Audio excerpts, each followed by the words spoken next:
subhanahu wa ta'ala says, إِن جَاءَكُمْ فَاسِقٌ بِنَبَإٍ فَتَبَيَّنُوا. Before responding, you have to verify the news. So he sent as-Sa'dayn. Surah Al-Hujurat, yeah? نعم, Surah Al-Hujurat, or the rooms. So he sent Sa'd ibn Mu'adh, وسعد ibn Ubadah, وعبدullah ibn Rawaha, 3 leaders of their own people. They went and they investigated the case, and they found that not only that Banu Qurayza was preparing themselves also to attack the Muslims after they return from this battle. So Nabi sallallahu alaihi wasallam marched down home, and he was ready to take off his clothes. Jibreel alayhi salam, Angel Gabriel, whom they hate a lot, came down and said, "What are you doing, O Muhammad?" He said, "I'm taking off my battle clothes." He said, "Not yet. The angels have not taken theirs yet off.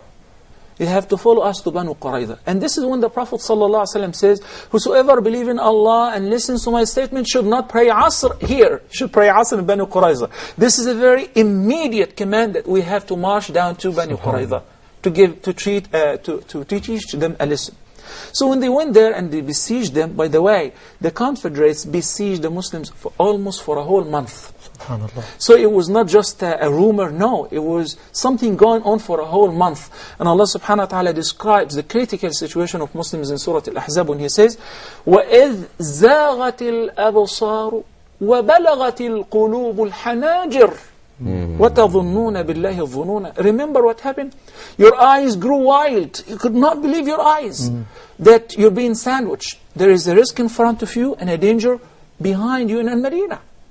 وَبَلَغَتِ الْقُلُوبُ الْحَنَاجِرُ. It is a metaphor that the hearts have reached to the throats. Great risk, great danger. وَتَظُنُّونَ بِاللَّهِ الظُّنُونَ. And people started thinking bad thoughts about Allah subhanahu wa ta'ala. They will be defeated, Allah will not support them, this is it, and so on. So that Nabi sallallahu alayhi wa sallam marched down to Banu Qurayza, and they besieged them. There came Al-Aws, a tribe of the Muslims, and they said, "Ya Rasulullah, Banu Qurayza, the Jewish tribe, were our allies in Jahiliyyah before Islam. Would you give them a break and so on?" He said, "Would you accept the ruling, the judgment of your own leader, Sa'd ibn Mu'adh?" They all, "Fine." They said, "Fine, this is it." So they all agreed to agree and comply with the judgment of Sa'd ibn Mu'adh. Sa'd ibn Mu'adh came, and his ruling and his judgment was as the following. He said that their warriors should be killed for their teacher, because they betrayed. And they pose a great threat to the Muslims right on the battlefield. They provided the enemies with war supplies and with food. And they attacked our women and our children. And Nabi sallallahu alayhi wa sallam said, "Allahu Akbar, Ya Sa'd." He just passed the ruling of Allah subhanahu wa ta'ala from above 7 heavens. And this is what happened. And Nabi sallallahu alayhi wa sallam, we should not say that he killed 600 Jews. That's not true. And Nabi sallallahu alayhi wa sallam only killed and executed the warriors who wanted to take the Muslims while they were right on the battlefield. And it had nothing to do with being Jewish. Exactly. It had or nothing otherwise, to do what Allah with even being from the Bani Qurayza. It had to do with... It happened to be... Because of their guilt of the sins that they committed only. Correct. So, if somebody steals, it doesn't matter who his father is. In today's world, somebody wages a war against an innocent nation and takes out the life of over 1 million people, preemptive strike, for a lie. And Nabi sallallahu alayhi wa sallam never did that. And Nabi sallallahu alayhi wa sallam investigated the case. And when that was proven, he did not kill their women, nor did he kill their children, nor did he burn their homes. Mass destruction, collateral damage, he did not do any of that. Rather, Nabi sallallahu alayhi wa sallam accepted the ruling of Sa'd ibn Mu'adh, and he said... Who is from their own tribe. No, he was not, but he was their ally. Sa'd ibn Mu'adh was the leader of Al-Aws. There were 2 main Arabic tribes, Al-Aws wal Khazraj. Okay. Okay, so he was in what you say, in a treaty with them, and they were their allies before Islam. And Nabi sallallahu alayhi wa sallam did not mind any of that. And his ruling came that obviously these guys were perpetrators. Yes. If you like the term, we hear it a lot today. And perpetrators, they send them to military court and they end up executing them. So Nabi sallallahu alayhi wa sallam did not do any more than what would people do today. Jazakallah khair, Shaykh. Okay, we've got a live call. Sister Rashan from the Kingdom of Saudi Arabia. Sister, you're live and ask Huda your question, please. Sister. Assalamu alaikum, Shaykh. Wa alaikum salam wa rahmatullah. I would like to know about the menstruation. Sheikh said not to touch the Quran during our menstruation. So I would like to know evidence from Sahih Hadith. And Sheikh said that we have to wear the gloves. So does the impurity goes by wearing the gloves, or does the impurity lies in the hands?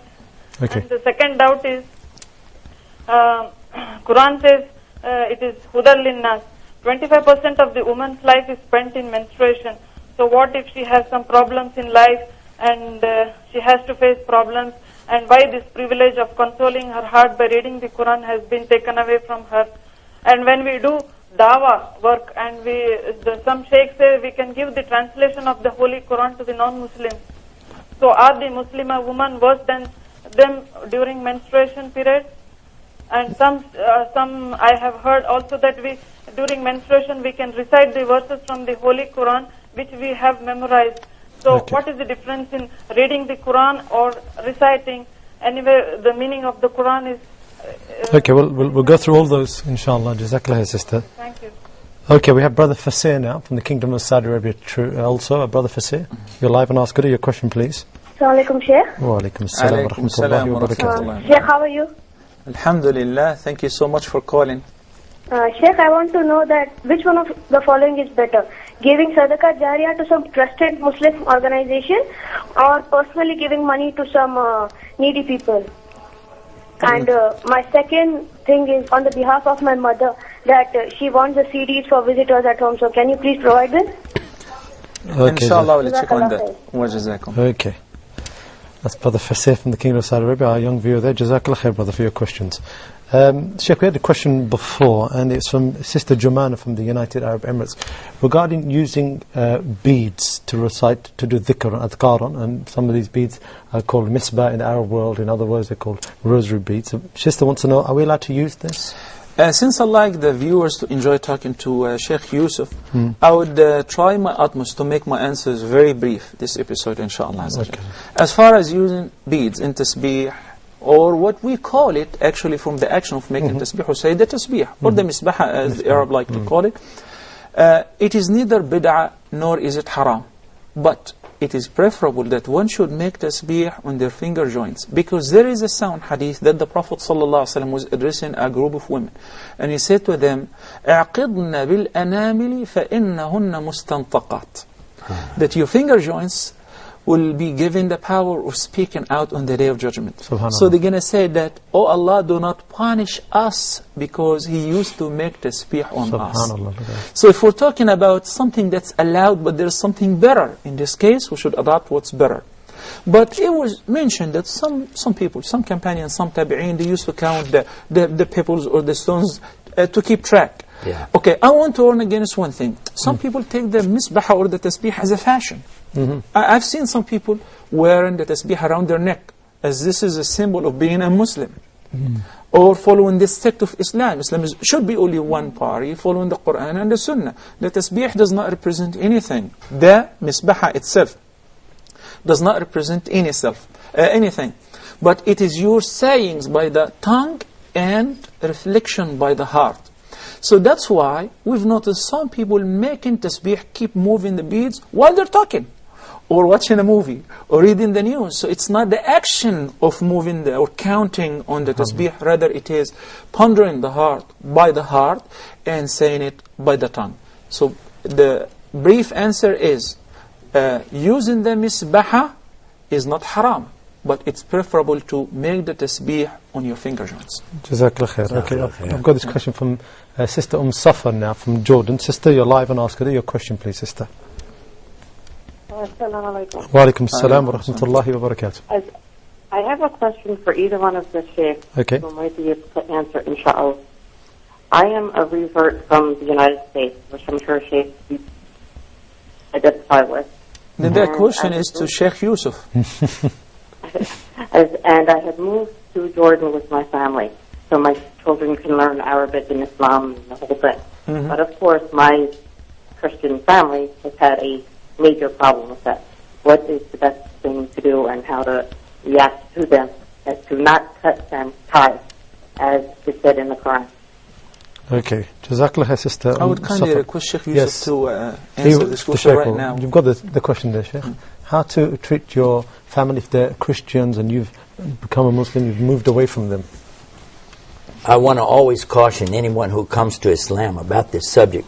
I'm one of the people who made the big mistake in the beginning of being way too harsh on my relatives when I entered into Islam.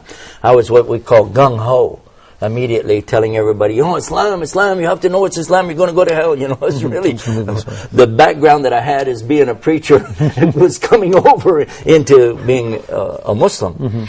But actually, Allah subhanahu wa ta'ala is very clear on this subject in numerous places, but I'll give the reference that I usually use is in Surah Luqman. If you go by the numbers like I do, it's chapter 31. And in here, Luqman is giving the advice to his son and telling him how important it is to obey the parents in everything except for what? Except if they have you to worship something of which you have no knowledge, meaning other than Allah subhanahu wa ta'ala.